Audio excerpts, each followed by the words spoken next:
और इस वक्त एक बड़ी खबर बता दें आपको, बर्गर किंग शूट आउट के 3 आरोपी ढेर हो गए हैं। ये बड़ी जानकारी सामने आ रही है। हिमांशु भाऊ गैंग के 3 शूटर का एनकाउंटर। हरियाणा के सोनीपत में मारे गए तीनों बदमाश। दिल्ली के राजौरी गार्डन में जो वारदात हुई थी अब से कुछ दिन पहले, उसी को इन लोगों ने अंजाम दिया था। और ये बड़ी जानकारी इस वक्त सामने आ रही है। तो बर्गर किंग शूट आउट के जो 3 आरोपी थे वो ढेर कर दिए गए हैं। एनकाउंटर में भाऊ गैंग के ये तीनों शूटर थे, इनका एनकाउंटर हो गया है। और किस तरह से पिछले कुछ समय से हम देख रहे थे कि दिल्ली पुलिस इस पूरे मामले की तफ्तीश में जुटी हुई थी, एक एक कर सबूत जुटा रही थी। सीसीटीवी फुटेज भी जो है वो सामने आया था। इन सब के बीच बड़ी जानकारी यही कि बर्गर किंग शूट आउट के जो 3 आरोपी हैं उनका एनकाउंटर कर दिया गया है, उनको ढेर कर दिया गया है। सीधे रुख करते हैं हमारे सहयोगी नीरज गौड़ का। नीरज, क्या जानकारी आपके पास? देखिए, करीब अभी कुछ देर पहले की घटना है जिसमें कि जो कि दिल्ली पुलिस और इसी के साथ ही जो हरियाणा पुलिस है, इनका जो है ज्वाइंट ऑपरेशन बताया गया है। और जिसमें 3 जो बदमाश हैं वो इसमें मारे गए हैं, क्योंकि जैसे ही पुलिस को जानकारी मिली थी कि बदमाश जो है सामने की तरफ है, उनको जो है रुकने का इशारा किया था। और उसके बाद इन बदमाशों ने जो है पुलिस पर फायरिंग करना शुरू कर दिया, जिसके बाद जवाबी फायरिंग में तीनों बदमाश जो हैं वो ढेर हुए हैं। जिसमें कि बदमाशों की पहचान जो है आशीष, विकास और सन्नी गुजर के तौर पर हुई है। इन जो बदमाशों पर जो आरोप है बर्गर किंग में जो हत्या हुई थी उसमें ये शामिल थे। हिसार में जो कार का जो शोरूम है उसके बाहर इन्होंने फायरिंग की थी। और इसी के साथ ही मुरथल में भी एक शख्स की हत्या कर दी थी।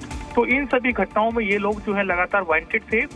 और उसके बाद दिल्ली पुलिस क्राइम ब्रांच की टीम और इसी के साथ हरियाणा पुलिस का जो पुलिस है वो लगातार इन बदमाशों की पहचान करने के लिए, वहीं इसी के साथ में इन बदमाशों को पकड़ने के लिए तमाम जगहों पर लगातार जो है रेड कर रही थी। और उसके बाद में शाम के समय अचानक से ही पुलिस को जानकारी मिलती है कि ये जो है सोनीपत के खरगोदा में आने वाले हैं। और उसके बाद में पुलिस वहां पर पहुंचती है। शूट आउट जब हुआ था उसके बाद आपने देखा था किस तरह से जानकारी सामने आई थी कि एक नोट बरामद हुआ था। उसके बाद ये पता चला था कि भाऊ गैंग से ये लोग जुड़े हुए हैं।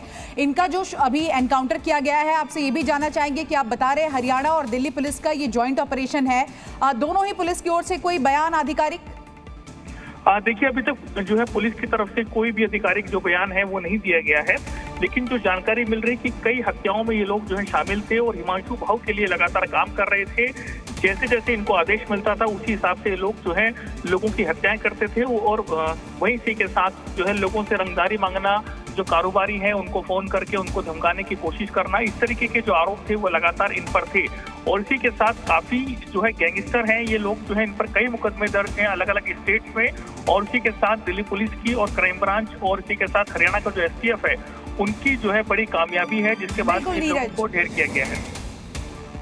बिल्कुल, आपका शुक्रिया तमाम जानकारी के लिए नीरज। आप नजर बनाए रखिए। तो इस वक्त की बड़ी जानकारी आपको बता दें, बर्गर किंग शूट आउट में इस वक्त की ये बड़ी जानकारी, 3 शूटरों का एनकाउंटर कर लिया गया है। और जैसा कि हमारे सहयोगी नीरज बता रहे थे, हरियाणा पुलिस और दिल्ली पुलिस की ये ज्वाइंट एक तरह से हम कहें तो ऑपरेशन है। लगातार इनकी तलाश जारी थी और जानकारी मिलने के बाद पुलिस मौके पर पहुंचती है और शूटरों ने पहले पुलिस पर फायरिंग शुरू की, जिसके बाद जवाबी कार्रवाई में पुलिस ने भी अपने बचाव में यहां पर गोली चलाई, जो प्राथमिक जानकारी सामने आ रही है और हमारे सहयोगी बता रहे थे। उसके बाद अब इन तीनों का एनकाउंटर कर दिया गया है। भाऊ गैंग के ये तीनों शूटर थे, सोनीपत में ये मारे गए हैं तीनों बदमाश। ये बड़ी जानकारी इस वक्त की जी न्यूज़ पर एक्सक्लूसिव तस्वीरें इस वक्त आप देख रहे हैं। तो बर्गर किंग शूट आउट से जुड़ी ये बड़ी जानकारी आपको दे रहे हैं। पिछले काफी समय से दिल्ली पुलिस इस पूरे मामले की जांच कर रही थी और इस शूट आउट के बाद से ही पूरे इलाके में कहीं ना कहीं दहशत का माहौल था। लेकिन अब आप देखिए पुलिस की तफ्तीश आगे बढ़ती है और एक नहीं बल्कि 2 राज्यों की पुलिस ज्वाइंट ऑपरेशन और यहाँ पर 3 शूटर ढेर।